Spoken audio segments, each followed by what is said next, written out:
आज माझ्या अध्यक्षतेखाली माननीय छगन भुजबळजी, पंकजाताई मुंडेजी, अतुल सावेजी, दत्तात्रय भरणेजी, गुलाबराव पाटीलजी, गणेश नाईकजी, आमची सर्व मंत्रिमंडळ उपसमितीची बैठक झाली।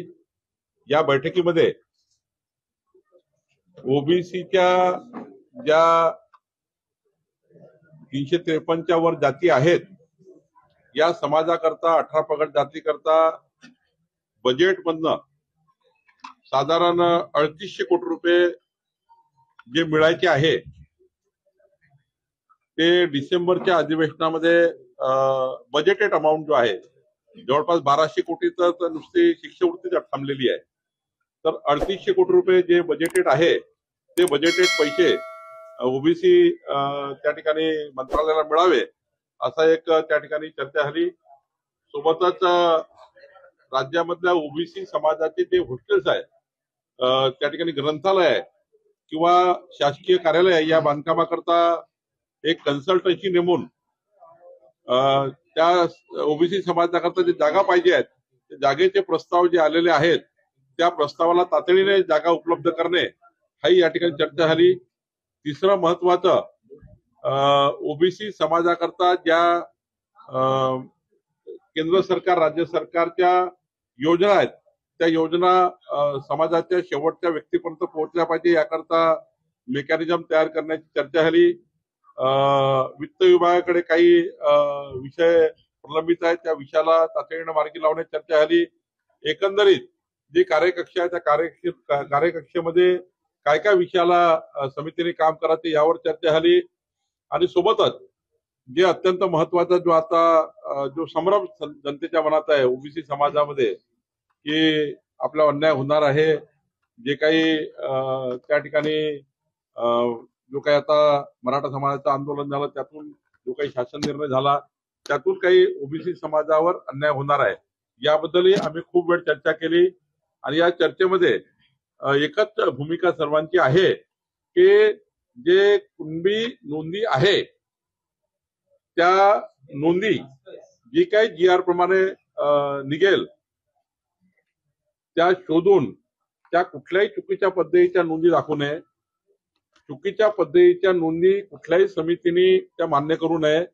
मग ते ग्राम समिती असेल किंवा वंशावळ समिती असेल किंवा आमचे एडीओ तहसीलदार असतील त्यांनी चुकीच्या नोंदीच्या आधारावर कोणतेही ओबीसीचे प्रमाणपत्र इश्यू करू नये।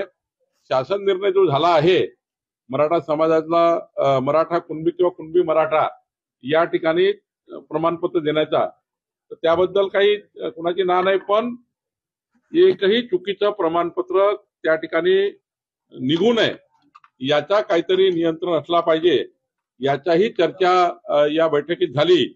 नाहीतर मग जीआरचा काहीतरी चुकीचा अर्थ काढून त्या ठिकाणी काहीतरी नोंदी घेतल्या हे होऊ नये। जे नियमात आहे जे मागासवर्गीय राज्य मागासवर्गीय आयोगाच्या दिशानिर्देशाप्रमाणे मराठा कुणबी किंवा कुणबी मराठा जो ओबीसी मध्ये घेतला आहे त्याप्रमाणे जे दिशानिर्देश आहे आणि जो काही जीआर आहे त्या जीआर प्रमाणे जाताना एकही खोटं प्रमाणपत्र किंवा खोट्या नोंदी किंवा खोटे प्रमाणपत्र याच्या आधारावर मात्र कुठल्याही एडीओ तहसीलदारनी चुकीचे प्रमाणपत्र देऊ नये।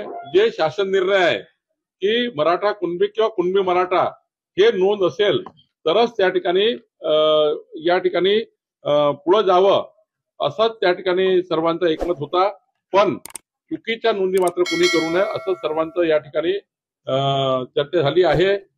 काही त्या ठिकाणी शासन निर्णयाबद्दल संभ्रम होता, त्या शासन निर्णयाबद्दल पुढच्या उपसमितीच्या बैठकीत चर्चा होईल, पण आजच्या बैठकीत मात्र सर्वांनी येणाऱ्या काळामध्ये 18 पगड जाती ओबीसी समाजाला महाराष्ट्र सरकारच्या माध्यमातून संपूर्ण न्याय मिळावा, हक्काचा निधी मिळावा, हक्काचे सर्व त्या ठिकाणी जे काही ओबीसी समाजाचे सवलती आहेत त्या मिळाव्या। आणि एक अजून महत्वाचा निर्णय झाला, अण्णासाहेब पाटील महामंडळाची जशी योजना आहे विद्यार्थ्यांना व्यवसाय निर्माण करून देण्याकरता रोजगार निर्मिती करता तशी योजना ही ओबीसी मंत्रालयाने सुद्धा करावी असाही निर्णय या ठिकाणी झाला आहे. त्यामुळं राज्यातल्या ओबीसी समाजातल्या तरुण विद्यार्थ्यांना पुढच्या काळामध्ये अण्णासाहेब पाटील जसं महामंडळ आहे त्याप्रमाणे सर्वच ओबीसीचे महामंडळ या ठिकाणी तशी योजना राबवतील अशी योजना या ठिकाणी झाला आहे. पुढच्या उपसमितीच्या बैठकीमध्ये जे आज ठरलेलं आहे आणि एकदा छगन भुजबळ साहेबांच्या काळामध्ये जी उपसमिती होती छगन भुजबळ साहेब अध्यक्ष असताना त्या उपसमितीने जे काही निर्णय घेतले होते त्या उपसमितीच्या निर्णयाचा ऍक्शन टेकन रिपोर्ट त्यांनी 12-13 निर्णय तेव्हा घेतले होते छगन भुजबळ समितीने. तर त्या समितीचा ऍक्शन टेकन रिपोर्ट आजपर्यंत आला नाहीये. त्या कुठल्या त्याच्यावर ऍक्शन झाल्या, कुठल्या त्यात बैठकीत जे उपसमितीच्या बैठकीत जे निर्णय झाले होते त्यावर ऍक्शन टेकन रिपोर्ट मागितलेला आहे.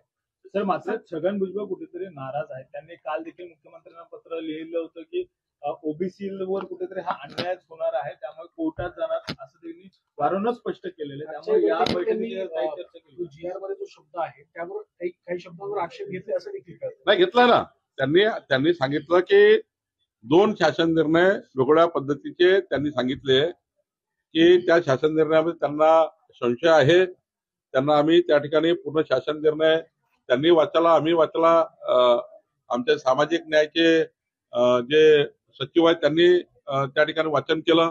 पण आमचा सर्वांचा आजच्या बैठकीमध्ये एकच महत्वाचा विषय होता, चुकीच्या पद्धतीच्या नोंदीच्या आधारावर कुठल्याही अधिकाऱ्यांनी चुकीचे प्रमाणपत्र देऊ नये.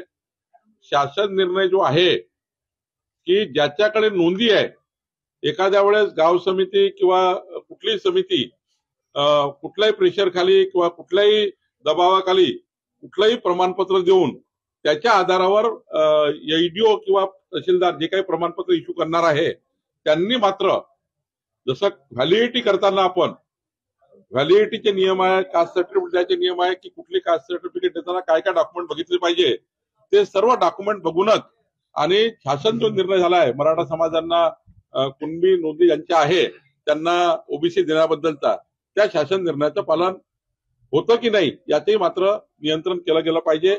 याच्याही त्या ठिकाणी नियंत्रण काहीतरी झालं पाहिजे असंही समितीचं मत त्या ठिकाणी होतं. हैदराबाद गॅजेटमध्ये ज्या नोंदी नाही अशा मराठ्यांना सुद्धा प्रमाणपत्र द्या अशी एक नवी मागणी आता जरांगे पाटील पुन्हा.